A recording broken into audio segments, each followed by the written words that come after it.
ကမ္ဘာဒီမိုကရေစီနိုင်ငံလို့မိမိကိုယ်ကိုမိမိကြွေးချော်နေတဲ့နော်ဂုံစွာပြောဆိုတတ်တဲ့အိန္ဒိယလိုနိုင်ငံမျိုးကနော်လူအခွင့်အရေးချိုးဖောက်မှုတွေစိတ်ရာဇဝတ်မှုတွေနဲ့နော်ကျူးလွန်နေရင်ဆိုင်နေရတဲ့မင်းအွန်လိုင်းကိုနိုင်ငံတကာကနေပြီးတော့နော်ဝေဖန်နေချိန်မှာအိန္ဒိယအနေနဲ့ဒီလိုစိတ်ရာဇဝတ်ကောင်ကိုလူခွင့်ရေးကျူးလွန်နေချိုးဖောက်မှုတွေလုပ်နေတဲ့မင်းအွန်လိုင်းကို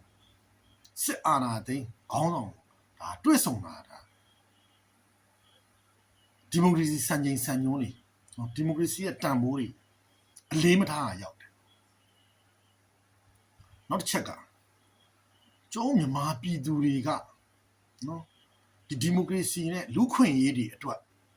အသက်ပေးတိုက်ပွဲဝင်နေတဲ့အချိန်မှာဒီမိုကရေစီနိုင်ငံမှာလို့ကြွေးကြော်ထားတဲ့အိန္ဒိယက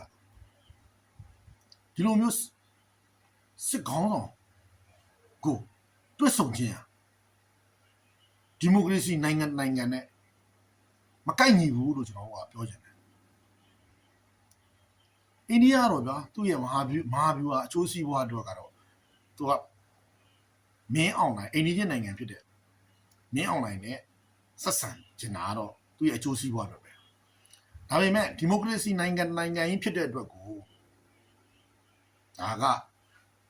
ကျူးဆက်ရမယ်နော်ဒီမိုကရေစီရဲ့တန်ဖိုးတွေကိုအလေးထားရမယ်မြန်မာပြည်သူတွေရဲ့နော်အသက်ချွေးသွေးတွေနဲ့ရင်းပြီးတိုက်ပွဲဝင်နေတဲ့နော်လောက်ရက်ပေါ်မှာလည်းမျက်ွယ်ပြူတာရောက်တယ်လို့ကျွန်တော်ဝေဖန်သုံးသပ်ချင်